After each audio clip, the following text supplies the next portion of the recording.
কেন পুরো একটি জাতি হাসি মুখে আগুনের গর্তে ঝাঁপ দিলেন? কিভাবে ছোট একটি ছেলের অলৌকিকতার কারণে পুরো রাজ্য ইমানদার হয়ে গেল?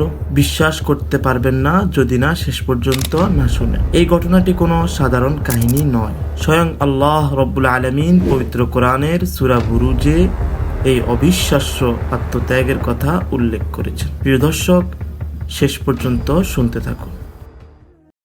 ঘটনাটি ঘটেছিল ইয়েমেনের এক রাজ্যে, যেখানে এক অত্যাচারী ইহুদি রাজা শাসন করত। সে নিজেকে খোদা দাবি করত এবং রাজ্যের সকল মানুষকে তার পূজা করতে বাধ্য করত। তার ছিল একজন জাদুকর, যে তার জাদু নিয়ে মানুষকে বিভ্রান্ত করত।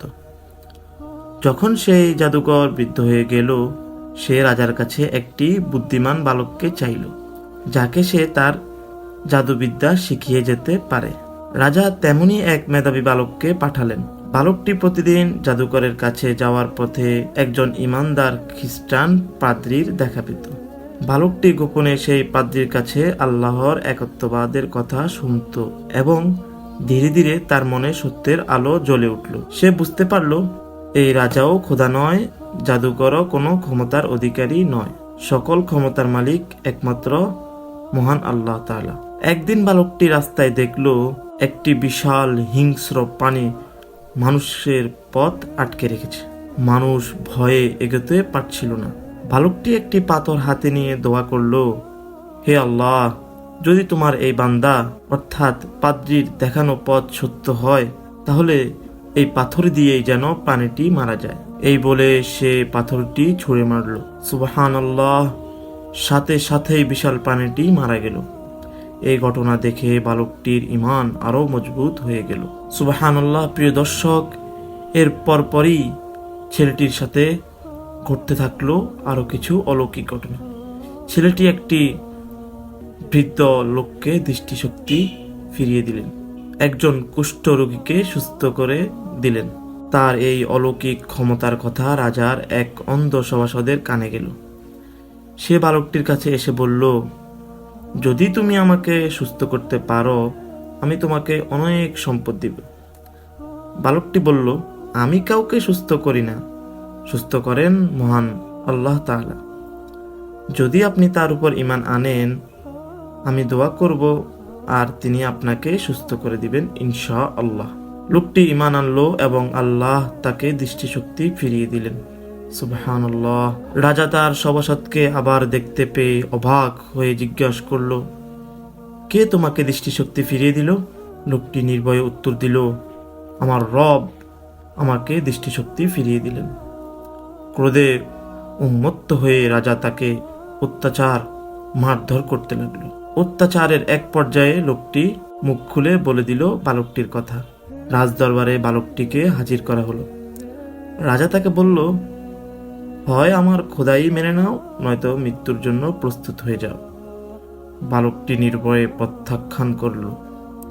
রাজা তার সৈন্যদের আদেশ দিল, বালকটিকে পাহাড়ের চূড়া থেকে ফেলে দিয়ে আসো।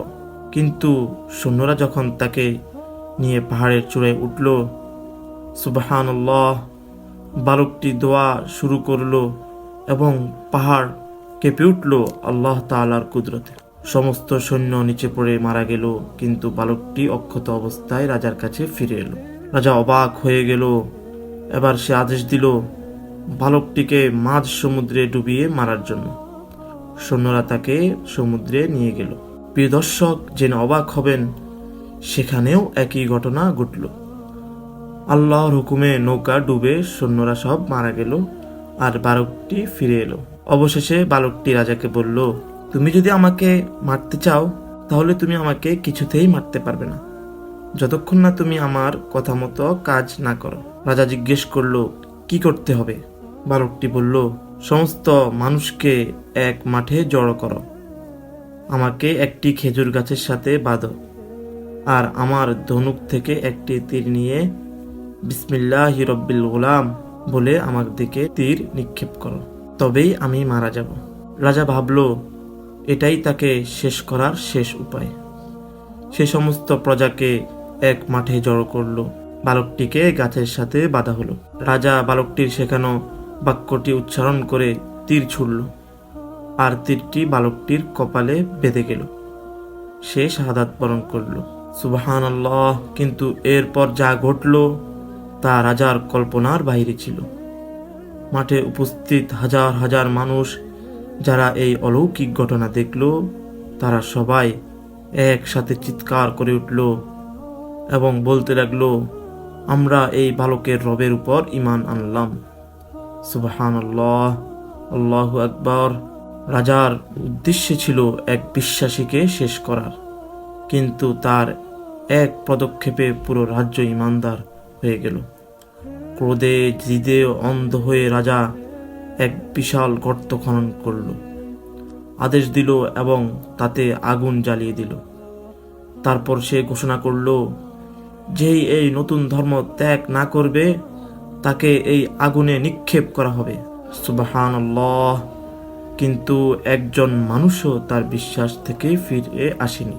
নারী, পুরুষ, শিশু সবাই হাসি মুখে সেই জ্বলন্ত গর্তের দিকে এগিয়ে গেল। প্রিয় দর্শক, এমত অবস্থায় এক মা তার কোলের শিশুকে নিয়ে ইতস্তত করছিলেন, কারণ মায়ের মনে সন্তানের জন্য ভালোবাসা অনেক। তখন আল্লাহর কুদরতে সেই কোলের শিশু কথা বলে উঠল, মা, ভয় পেও না, তুমি সত্যের উপর আছো, ঝাঁপ দাও। সেই মা ও শিশু আগুনে ঝাঁপ দিয়ে শাহাদাত বরণ করলেন। সুবহানাল্লাহ! প্রিয় দর্শক, এই হলো আসহাবুল উখদুদ বা গর্তওয়ালাদের কাহিনী। তারা দুনিয়ার জীবনকে তুচ্ছ করে আখিরাতকে বেছে নিয়েছিল। তাদের শরীর পুড়ে ছাই হয়ে গিয়েছিল, কিন্তু তাদের ঈমান কিয়ামত পর্যন্ত অমর হয়ে রইল। এই ঘটনা আমাদেরকে শেখায়, সত্যের পথে বাধা আসবেই, কিন্তু আল্লাহর উপর বিশ্বাস অটুট রাখলে দুনিয়া ও আখিরাত উভয় জগতেই সফলতা নিশ্চিত। আল্লাহ তাআলা আমাদেরকে সকলকে এমন দৃঢ় ঈমান দান করুক। আমিন।